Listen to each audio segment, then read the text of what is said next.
কেরানীগঞ্জ চুনকুটিয়া চৌরাস্তা। ইস, উঠে কেমনে?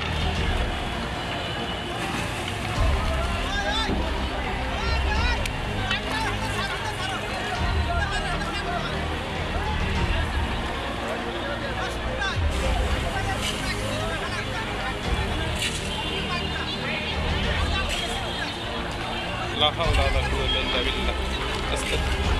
لا حول ولا قوة إلا بالله. لا حول ولا قوة إلا بالله. لا حول ولا قوة إلا بالله. لا إله إلا أنت سبحانك إني لا إله إلا أنت سبحانك إني كنت من الظالمين. لا إله إلا أنت سبحانك لا إله إلا أنت سبحانك لا إله إلا أنت سبحانك لا إله إلا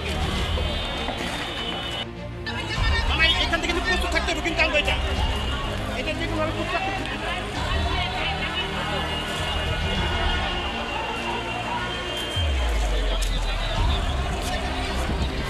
এখানেই বেশি, এইটাই বেশি। এত ভাবে এর কি ভিতরে এই যে ওই মাথা ধরতেছে এই ধরতে আছে। এগুলো তো সববারই এখানে রিস্ক আছে। হ্যাঁ,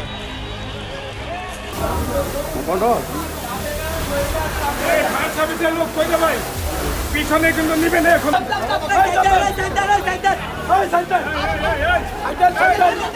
আউট কাউন্ট চাই মানে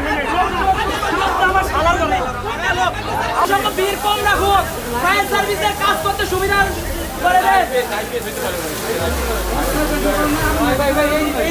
কিন্তু আগুন এই যে আগুন এই যে আগুন করে একটু কাজ সব আগে কাম করতে দেন।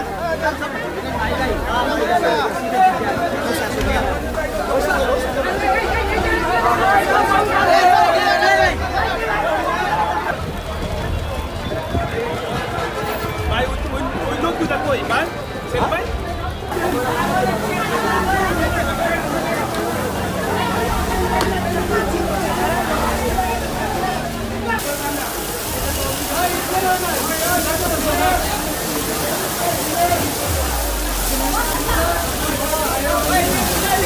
না ভাই আমি ধোয়া আছে, আমি একটা ধোয়া পেয়েছি। আমরা আগুনের সংবাদ পেয়েছি 10টা 55 মিনিটে। আমাদের কেরানীগঞ্জ কোলাকলা ফায়ার সার্ভিসে একটা আগুনের সংবাদ একাধিক ফোন আসে। আসার সাথে সাথে আমরা 3টা গাড়ি ফার্স্ট কল, সেকেন্ড কল এবং বিশেষ গাড়ি থেকে পানি গাড়ি সহ আমরা আউটে আসি। আমরা আইসা আগুনে দেখি যে ভয়াবহ আগুন। টিন শেড 1320 বর্গফুট একটা টিন শেড। এটা হচ্ছে আপনার প্রিন্টিং, আমরা ব্যাগ বানাই। হ্যাঁ, ব্যাগের মধ্যে প্রিন্ট করে, প্রিন্টিং কারখানা। এই শপিং ব্যাগের মধ্যে তারা প্রিন্ট করে, এই ব্যাগ বানানোর কারখানা। এটার মধ্যে তারা বলতেছে যে বৈদ্যুতিক গোলযোগ থেকে আগুনের ঘটনা। আমরা কাজ করতে, এখন আমাদের কাজ চলমান, আমরা কাজ করতেছি। আগুন সম্পূর্ণ নিয়ন্ত্রণে আছে। আমরা এখন কাজ চলমান, আমরা ড্যাম্পিং কাজ করতেছি। সব মশার বিরুদ্ধে সুরক্ষা দিতে এলো বসুন্ধরা এক্সট্রিম অ্যারোসল, মশার বিরুদ্ধে এক্সট্রিম সুরক্ষা। ইনশাল্লাহ আগুন আর এটা থেকে বাইরে যাওয়ার আর কোনো সুযোগ নেই। আমরা এই মুহূর্তে কিছু দেখতে পাচ্ছি না। আগুন নিবানোর কোনো যন্ত্রপাতি বা তাদের পানি রিজার্ভার কোনো কিছুই এখন আমরা দৃশ্যমান হচ্ছে না। আমি কোনো আগুন নিবানোর যন্ত্র পাই নাই বা কোনো পানি রিজার্ভারও আশেপাশে নাই। একটা 12তলা ভবন আমাদের পিছনে পাইছি, ওখান থেকে আমরা পানি সংগ্রহ করেছি। আর আমাদের বিশেষ পানি বাইরে গাড়ি 6500 লিটার, 6500 লিটার পানি এটা আমরা ব্যবহার করেছি। ক্ষয়ক্ষতি এখানে যে প্রিন্টিং যে মেশিন আছে, এই মেশিনারি ক্ষয়ক্ষতি হয়েছে এবং তাদের যে প্রিন্টিং যে মালামাল আছে, আপনার ব্যাগ, শপিং ব্যাগ যেগুলো আছে সংরক্ষিত, কম্পিউটার, এগুলা একটা অফিসার ছিল, অফিসের মধ্যে কম্পিউটার আছে, এগুলা ক্ষতিগ্রস্ত হয়েছে। 10টা 30-এর দিকে শর্ট সার্কিটে তো পোলাপান ঘুমেছিল, কাজকর্ম শুরু হয় 10টা 10:30টার দিকে। তো ঘুম থেকে ওঠার আগেই বিদ্যুতের শর্ট সার্কিটে দেখে যে আগুন জ্বলে। তারপরে খবর দিল, আমরা আসলাম, নিবানোর জন্য চেষ্টা করলাম। তারপরে এর মধ্যে মানুষজন হতাহত হয়েছে, 2-1 জন। তারা আবার চিকিৎসার জন্য, প্রাথমিক চিকিৎসার জন্য পাশে যে মেডিকেল আছে সেখানে ফায়ার সার্ভিসে খবর দেওয়া হয়েছে। 999-এ ফোন দিয়ে তারপর জানানো হইলো। এখানে বিদ্যুতের অফিসে ফোন করে বিদ্যুৎ অফ করা হয়েছে। তারপর যার যে নিবানোর জন্য আমরা চেষ্টা করছি, আপনাদের খবর দিলাম, আপনারা আসছেন। ফায়ার সার্ভিসে এখন ওই আগুনটা কোনো কিছু নয়। এখানে ডিজিটাল প্রিন্ট মেশিন ছিল, অফসেট মেশিন ছিল, সুইং মেশিন ছিল, যেগুলো দিয়ে ব্যাগ সেলাই করে। সেগুলো দিয়ে বলতে গেলে তো একদম নিঃশেষ। আমি যে কথা বলি এখন কথা বলার সুযোগ নাই আমার, মানে এমন আমি যে কথা বলি আল্লাহর কাছে শুকরিয়া যে আমি এখনো সশরীরে দাঁড়াই আছি।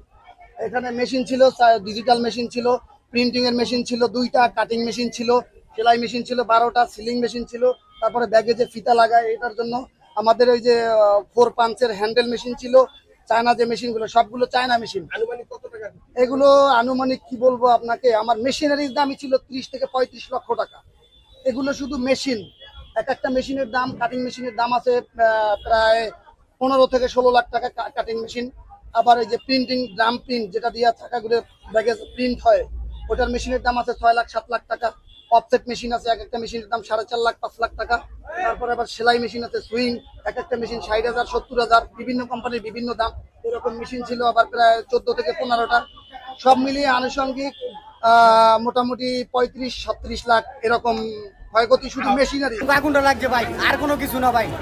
আমাদের এলাকাটা চলে যেত ভাই, যদি সময় মতো যদি পানি নাই তো ভাই, দুনিয়ার মানুষ মারা যেত ভাই আজকে পানি যদি না থাকতো ভাই। এই কারখানার কারণে আমাদের এলাকায় আজকে আগুন লাগছে ভাই, আমাকে কোনো সময় আগুন লাগে না বড় ভাই। কিছু কারখানা ছিল, হঠাৎ করে আগুন লাগছে, কেউ বুঝতে পারেন যে কি থেকে আগুনটা সূত্রপাত হয়েছে আমরা কেউ জানি না। আমরা সবাই মনে করেন যে আসছি আগুন নেবানোর জন্য, সবাই ফায়ার সার্ভিস আসছে, আমরা সবাই আপনার চেষ্টা এখন আগুন নিচ্ছে, সব কিছু নিয়ন্ত্রণে আছে, আমরা সবাই অনেক নিরাপদে আছি।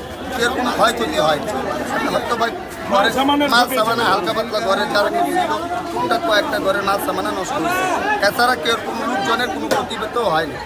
টিস্যু ব্যাগ এখানে যদি গ্যাসের সিস্টেম থাকতো, বোতল থাকতো, তাহলে তাৎক্ষণিকভাবে নগদে এটা নিবানো যেত। তাদের এই ধরনের কোনো ছিল না, তার জন্য এই ক্ষতিটা হয়ে গেল। এখানে এসে দেখি যে ব্যাগের যে ফ্যাক্টরি ছিল, শপিং ব্যাগগুলো যে বানায়, ফ্যাক্টরি এখানে আগুন লাগছে অনেক ভয়াবহ। এই এলাকায় ফায়ার সার্ভিস আসছে, ওই এলাকায় সবাই পানি পুনি দিয়া যত সময় নিয়ন্ত্রণ করা হয়েছে।